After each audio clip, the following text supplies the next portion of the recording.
اللہم صلی علی محمد و علی آل محمد۔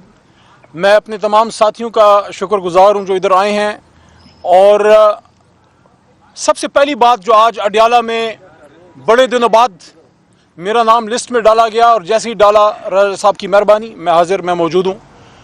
مجھے آج جو ایک احساس بار بار میرے ضمیر کو جھنجھوڑ رہا ہے وہ یہ ہے کہ آخر کب تک ایسا ہوتا رہے گا، کب تک یہ اس پاکستان میں حق بات کہنے والے کو نشان عبرت بنایا جاتا رہے گا۔ آج میں پاکستان کی سرزمین کے اس گوشے پہ کھڑا ہوں جو ایک طرف ہمارے لیے تقویت کی علامت تو ہے، راولپنڈی میں ہوں، لیکن وہی راولپنڈی ہے جہاں لیاقت علی خان شہید قائد ملت کی لاش بھی پڑی ہے۔ یہ وہی راولپنڈی ہے جہاں ذوالفقار علی بھٹو صاحب کی پھانسی سے لٹکتی ہوئی لاش بھی لٹک رہی مجھے نظر آتی ہے۔ اس کا گناہ یہ تھا کہ اس نے ایٹمی ٹیکنالوجی پاکستان لانے کا فیصلہ کیا اور ختم نبوت کا قانون پاس کیا۔ لیاقت علی خان کا گناہ یہ تھا کہ وہ محمد علی جناح کا دایاں ہاتھ تھا۔ بے نظیر بھٹو یہیں شہید ہوئی راولپنڈی میں، اس کا گناہ یہ تھا کہ آج پاکستان اگر محفوظ ہے تو چند وہ نام جن میں محسن پاکستان، ڈاکٹر عبدالقدیر خان یا بھٹو صاحب یا اس دور کے وہ تمام لوگ جنہوں نے پاکستان کو نیوکلیر ٹیکنالوجی بنایا، بے نظیر صاحبہ کے دامن میں ایک اعزاز ہے، وہ پاکستان کو میزائل ٹیکنالوجی لانے کا، غریبوں کی آواز بننے کا، ایک ڈکٹیٹر کے سامنے کھڑے ہونے کا۔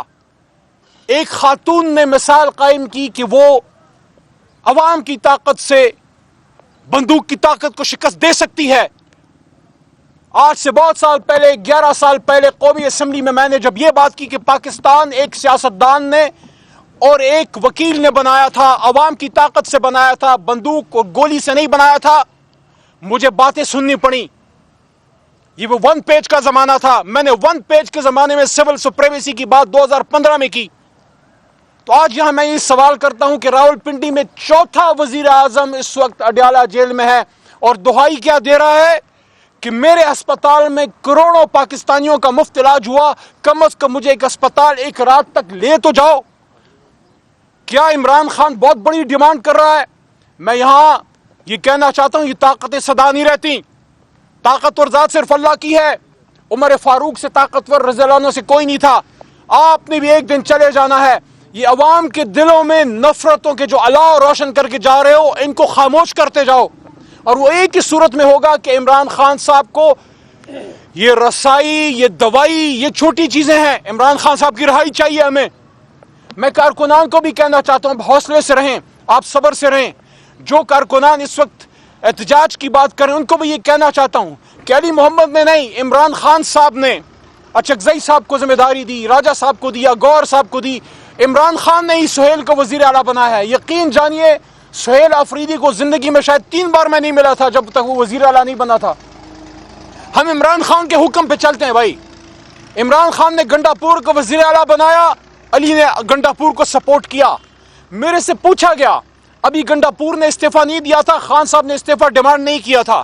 میرے سے پوچھا گیا کہ گنڈا پور استعفیٰ دے گا، میں نے کہا کہ عمران خان جتنا ٹائم استعفیٰ مانگنے میں لے گا، گنڈا پور اس سے آدھے وقت میں استعفیٰ دے گا، اور اس نے ثابت کیا کہ وہ ورکر ہے عمران خان کا۔ اسی طرح سہیل کو عمران خان نے یار وزیر اعلیٰ بنایا، ہم اس کو سپورٹ اس لیے کرتے ہیں کہ عمران خان نے وزیر اعلیٰ بنایا۔ اب احتجاج کی کال کس نے دینی ہے؟ یہ میں بنیادی بات کر رہا ہوں۔ احتجاج کی کال اس نے دینی ہے جس کو عمران خان نے ذمہ داری دی ہے، اور وہ ہے محترم اچکزئی صاحب۔ اچکزئی صاحب کا ہم سے نہ کوئی لینا تھا نہ کوئی دینا، لیکن جب عمران خان صاحب نے ان کو پوزیشن لیڈر بنایا، کچھ سوچ کے بنایا ہوگا، تو ہم نے اپنے لیڈر کی بات پہ فبیہا کہا۔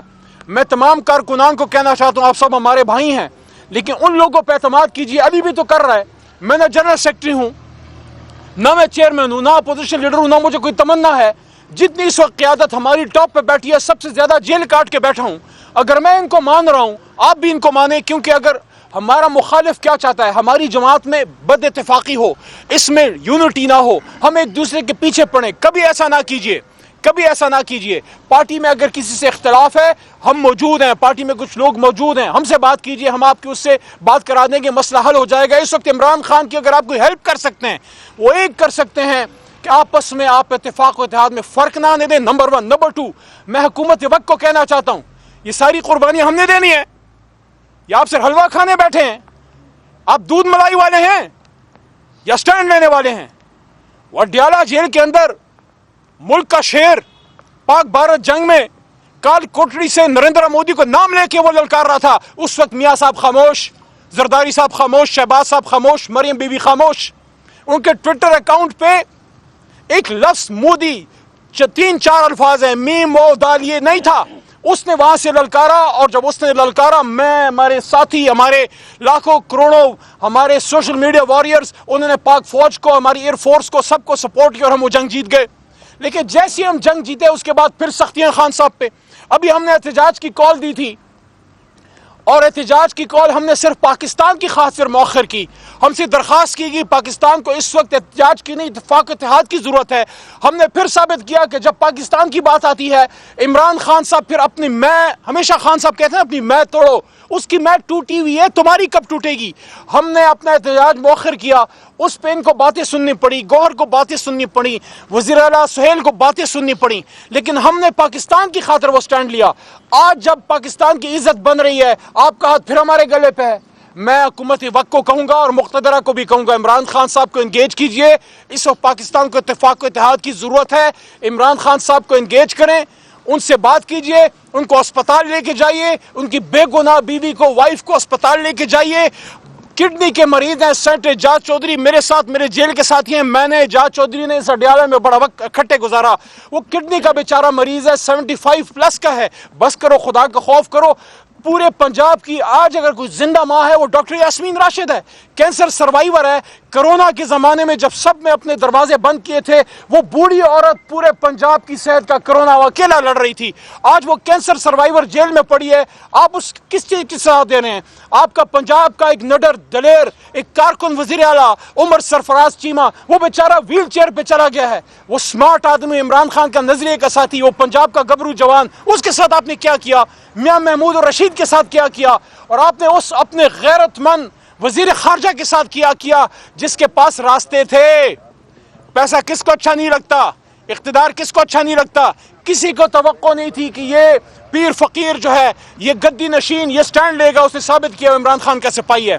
تو میں آج، میرا میسج صرف 2 ہے۔ ایک اپنے کارکنان کو کہ آپ اپنا حوصلے میں رہیے، اتفاق اتحاد میں رہیے، آپ کا گلہ ہماری قیادت سنے گی، میں بطور کارکن سنوں گا، لیکن اس وقت ہمیں اتفاق اتحاد کی بے انتہا ضرورت ہے۔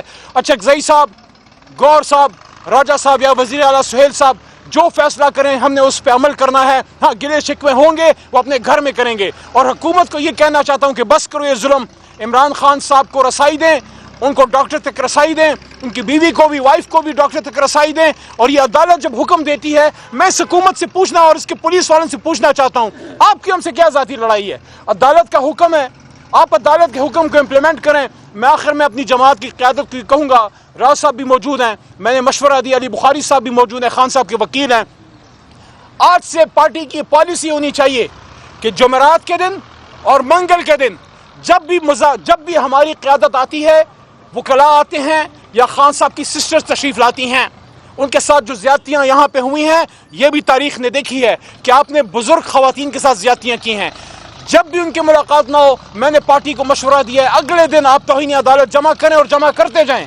آپ حکومت جو ہے اور پولیس، آپ توہین عدالت کریں، ہم توہین عدالت کی پٹیشنز جمع کریں گے۔ میں ان سرکاری ملازمین جو ہمارے بھائی ہیں، پولیس والے جو کھڑے ہیں، یہ اوپر سے ان کو آرڈر ملتے ہیں، میں ان کو یہ کہا ہے آپ اپنے سپیریئرز کی باتوں کو مانیے، آپ ان کے ساتھ چلیے، لیکن جب عدالت کا حکم آتا ہے پھر آپ نے عدالت کی بات ماننی ہے۔ کل آپ کو جب عدالت بلائے گی توہین عدالت میں کھڑے ہوں گے، کوئی آپ کا کوئی شخص، کوئی آپ کا وزیر، مشیر، حکومتی نمائندہ آپ کو نہیں بچائے گا۔ آپ عدالت کے حکم پہ ہمیں، آپ نے یہاں میں کیوں روکا ہے؟ ہمیں آپ اڈیالہ کی جیل کے گیٹ پہ جانے دیں، اندر ہم جانے، سپرڈنٹ صاحب جانے۔ اگر وہ نہیں بلائیں گے ہمیں تو ہم ان کو عدالت میں توہین عدالت کا نوٹس دلوا دیں گے۔ آپ کیوں ہمیں روک رہے ہیں راستے میں؟ تو آخر میں آپ کا پھر شکریہ، بات میری طویل ہو گئی، لیکن یہ میں ضرور کہنا چاہتا ہوں، تاریخ لکھ رہی ہے، تاریخ دیکھ رہی ہے کہ ایک آدمی جس نے سٹیٹس کو للکارا، جس نے ظلم کو ظلم کہا، ظالم کو ظالم کہا، چور کو چور کہا، ان سب کو تو اٹھا کے اقتدار میں بٹھا دیا، اور جو حق بات کرتا تھا اس کو بیچارے کو اٹھا کے آپ نے جیل میں ڈال دیا۔